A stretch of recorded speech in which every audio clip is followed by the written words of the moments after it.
Ang Asya at Africa sa panahon ng Cold War.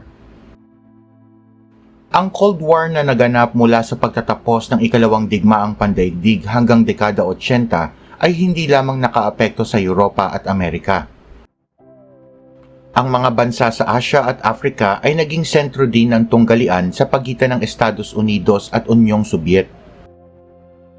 Sa mga panahong ito ay maraming bansa sa Asya ang nagtagumpay na makamit ang kalayaan mula sa kolonyal na pamamahala. Ngunit ang kanilang kasarinlan ay sinubok ng Estados Unidos at Unyong Sobyet na nagpasiklab ng tensyon sa pamamagitan ng pagpapalakas ng mga puwersang pampulitika at militar sa rehiyon. Ang paglaya ng mga bansa. Ang dekada matapos ang ikalawang digmaang pandaigdig ay nagmarka ng pagsibol ng nasyonalismo at malawakang dekolonisasyon sa buong mundo. Ang prosesong ito ay nagsimula bilang resulta ng lumalakas na damdaming makabayan at pagkilala sa sariling pagkakakilanlan ng mga mamamayan sa mga kolonya. Marami sa mga dating kolonya sa Asya at Africa ang nagkamit ng kalayaan sa mapayapa man o madugong pamamaraan. Ang malawakang dekolonisasyon ay nagdulot ng unti-unting pag-abandona ng mga makapangyarihang bansa sa kolonyalismo. Sa Asya, maraming bansa ang nagnais makamit ang kalayaan noon pang bago sumiklab ang digmaan sa Asya-Pasipiko. Sa pagkatalo ng puwersang Hapones sa Timog Silangang Asya, marami sa mga dating kolonya ang muling pinamunuan ng mga dating imperialistang bansa. Ilan sa mga halimbawa nito ay ang Pilipinas na bumalik sa pamahalaang Commonwealth sa ilalim ng gabay ng mga Amerikano at nakamit lamang ang pangakong kalayaan noong July 4, 1946 matapos ang 10 taon.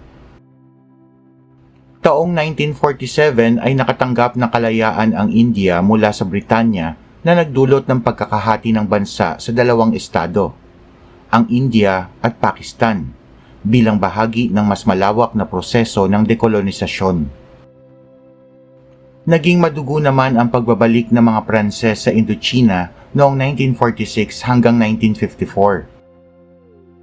Sa pamumuno ni Ho Chi Minh ay lumaban sila para sa ganap na kalayaan ng mga Viet Minh. Tinawag itong unang digmaan sa Indochina. Natalo ang mga Pranses noong 1954, ngunit nahati ang Vietnam sa komunistang Hilaga at demokratikong Timog. Nagpatuloy ang pakikibaka ni Ho Chi Minh mula 1955 hanggang 1975 upang mapag-isa ang Vietnam na tinawag na ikalawang digmaang Indochina o digmaan sa Vietnam. Ang taong 1960 ang tinaguriang taon ng Afrika na nagmarka ng paglaya ng 17 bansa kabilang ang Congo at Nigeria mula sa kolonyal na pamamahala. Ang ilan ay lumaya sa mapayapang paraan at ang iba ay dumaan sa marahas na digmaan.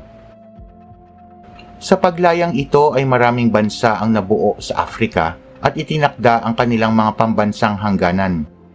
Ngunit ang naging basihan ng paghahating ito ay ang pagtatakda ng mga kolonyalistang Europeo nang hindi isinaalang-alang ang kultura o pangkat etnolinguistiko sa bawat bansa.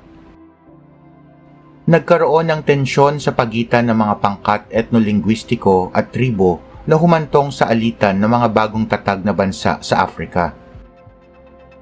Naging magulo din ang pagsasarili sa South Africa. Bagamat marami sa mga mamamayan doon ay mga tubong Afrika, ay patuloy na namuno ang mga tubong Europa. Ipinatupad sa South Africa ang polisiyang apartheid o sapilitang paghahati sa populasyon.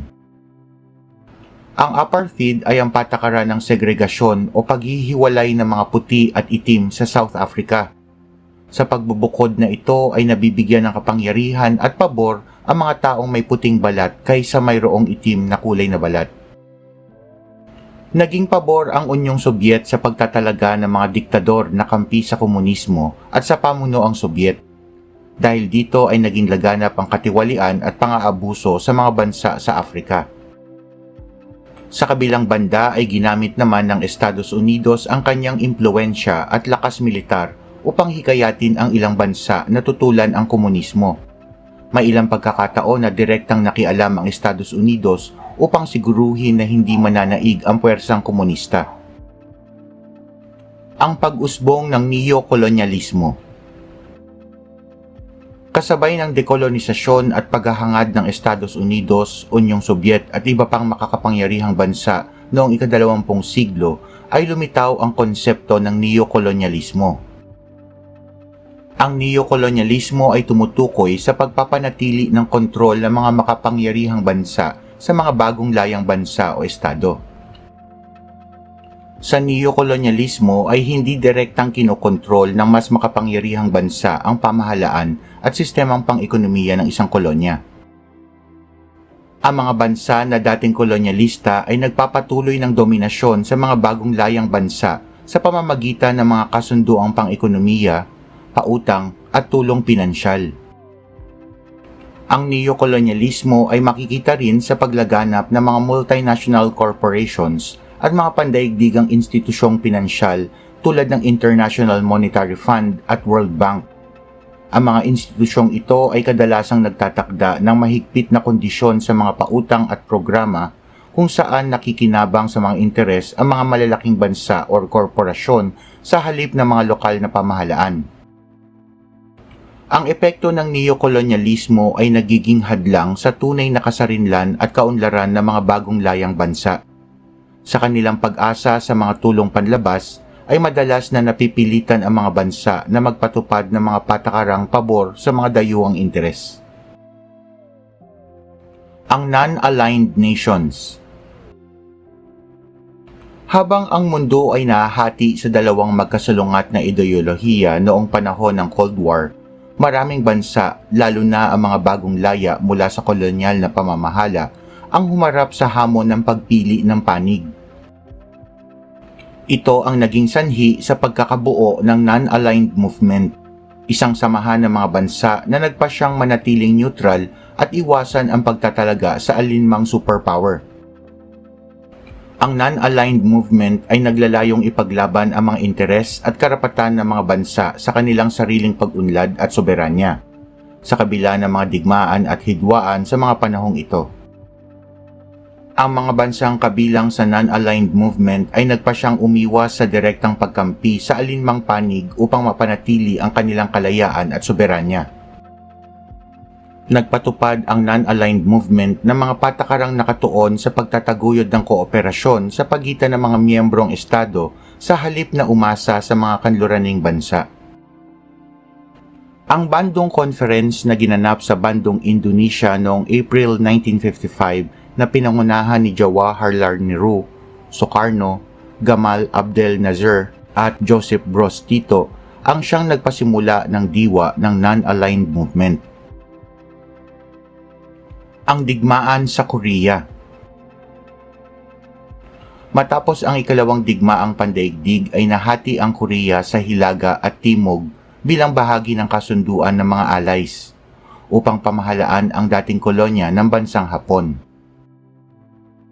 Ang Hilagang Korea ay nasa ilalim ng impluwensya ng Unyong Sobyet, samantalang ang Timog Korea ay nasa ilalim ng kontrol ng Estados Unidos. Sinuportahan ng Unyong Sobyet ang komunistang pamahalaan ng Hilagang Korea sa pamumuno ni Kim Il-sung. Nagtaguyod naman ng demokratikong pamahalaan ang Estados Unidos sa Timog Korea sa ilalim ng pamumuno ni Syngman Rhee. Taong 1950 nang salakayin ng Hilagang Korea ang Timog Korea upang subukang pag-isahin ang bansa sa ilalim ng pamahalaang komunista. Mabilis na tumugon ang Estados Unidos kasama pa ang ibang bansa bilang bahagi ng United Nations Command sa takot na ang pagbagsak ng Timog Korea ay magdulot ng domino effect na magpapahina sa iba pang bansa sa Asya laban sa komunismo. Nagbigay naman ng suporta ang Unyong Sobyet sa pamamagitan ng armas, at ang China ay nagpadala naman ng mga sundalo upang tulungan ang Hilagang Korea. Ang digmaang ito ay kilala bilang Digmaang Koreano, na naging bahagi ng mas malawak na tunggalian sa pagitan ng Estados Unidos at Unyong Sobyet. Bagamat nagkaroon ng pansamantalang kasunduan sa tigil putukan noong 1953, ay nananatiling hati ang Korea at walang formal na kasunduang pangkapayapaan ang napirmahan. Ang pansamantalang tigil putukan ay nagresulta sa paglikha ng demilitarized zone sa 38 parallel na nananatili hanggang ngayon. Ang digmaan sa Vietnam. Katulad sa Korea, ang Vietnam ay nahati din sa dalawang bahagi matapos ang ikalawang digmaang pandaigdig. Ang Hilagang Vietnam sa pamumuno ni Ho Chi Minh, isang komunistang pamahalaan na suportado ng Unyong Sobyet, at ang Timog Vietnam sa pamumuno ni Ngo Dinh Diem, anti-komunistang pamahalaan na suportado ng Estados Unidos. Taong 1955 nang magsimulang umatake ang mga taga-Hilaga sa katimugang bahagi ng Vietnam sa pamamagitan ng mga Viet Cong, mga gerilyang komunista na sumusuporta sa sosyalistang hukbo ng Hilagang Vietnam. Ang pamahalaan ni Ngo Dinh Diem sa Timog Vietnam ay humarap sa seryosong banta dahil sa pagsalakay ng mga Viet Cong. Kaya't agad na nagpadala si Pangulong John F. Kennedy ng ilang libong tagapayong militar upang tulungan ang sandatahang lakas ng Timog Vietnam. Matapos ang asasinasyon kay Pangulong Kennedy, si Lyndon B. Johnson ang humalili bilang Pangulo ng Estados Unidos at siyang nagpalawak sa direktang pakikilahok ng Amerika sa digmaan. Nagpadala si Pangulong Lyndon Johnson na mahigit 2 milyong sundalo, pati na rin mga armas at kagamitan sa Vietnam. Sa kabila ng mas moderno at malakas na mga armas ng mga Amerikano ay nanaig pa rin ang mga Viet Cong dahil sa kanilang masusing paggamit ng mga lagusan sa ilalim ng lupa upang makaiwas sa mga pag-atake ng mga sundalong Amerikano. Ang mga lagusan sa ilalim ng lupa ay ginamit din ng mga Viet Cong para sa pagkilos at pag-iimbak ng mga kagamitang pandigma. Sa paglipas ng mga taon ay tumaas ang bilang ng mga Amerikanong nasawi sa digmaan na umabot sa mahigit 58,000 na nagdulot ng matinding pag-aalala at protesta sa loob ng Estados Unidos. Unti-unting nagbago ang estratehiya ng Estados Unidos at matapos ang malawakang pag-atake ng mga Viet Cong sa ilalim ng Tet Offensive ay napagtanto ng Amerika na mahihirapan silang manalo sa digmaan. Sa ilalim ng administrasyong Richard Nixon ay ipinakilala ang patakarang Vietnamization, ang unti-unting paglipat ng responsibilidad ng pakikitigma sa mga puwersa ng Timog Vietnam at ang unti-unting pagbabawas ng mga sundalong Amerikano sa Vietnam. Taong 1975 nang tuluyang nahulog ang Saigon sa kamay ng puwersa ng Hilagang Vietnam na nagmarka ng opisyal na pagtatapos ng digmaang Vietnam at ang pagkakabuo ng Socialist Republic of Vietnam noong 1976. Ang digmaan sa Afghanistan. Taong 1978 na maganap ang madugong kudeta at maagaw ng People's Democratic Party of Afghanistan, isang makakaliwang partido, ang kapangyarihan mula sa gobyerno. Itinatag ng PDPA ang isang makasobyet na pamahalaan na nagpatupad ng mga radikal na reforma. Subalit marami sa reformang ito ay tinutulan ng tradisyonal at relihiyosong Afghan. Ang pagtutol na ito ay naging sanhi ng paglulunsad ng digmaang sibil sa pagitan ng PDPA at mga rebeldeng Mujahideen, isang kilusang pangrelihiyon na binuo mula sa grupong tutol sa komunismo. Nakialam ang Unyong Sobyet noong 1979 upang suportahan ang PDPA at tiyakin ang kanilang kontrol sa Afghanistan sa pamamagitan ng pagpapadala ng libu-libong sundalo, tangke at armas. At bilang tugon, ang Estados Unidos kasama ang ilang bansang kanluranin ay nag-boycott sa Olympics sa Moscow noong 1980 bilang protesta sa okupasyon ng Sobyet sa Afghanistan. Bukod dito ay lantaran ding sinuportahan at pinondohan ng Estados Unidos ang mga Mujahideen sa pamamagitan ng Central Intelligence Agency na nagbigay ng pagsasanay, armas at tulong pinansyal sa mga rebelding Afghan. Matapos ang halos isang dekadang mabigat na labanan at pagkatalo sa mga taktikang gerilya ng Mujahideen, ay napilitang umatras ang Unyong Sobyet sa Afghanistan noong 1989. Ang pag-alis ng Unyong Sobyet sa Afghanistan ang nagbigay daan sa pagbagsak ng komunismo sa rehiyon. Ang Asya at Africa sa panahon ng Cold War.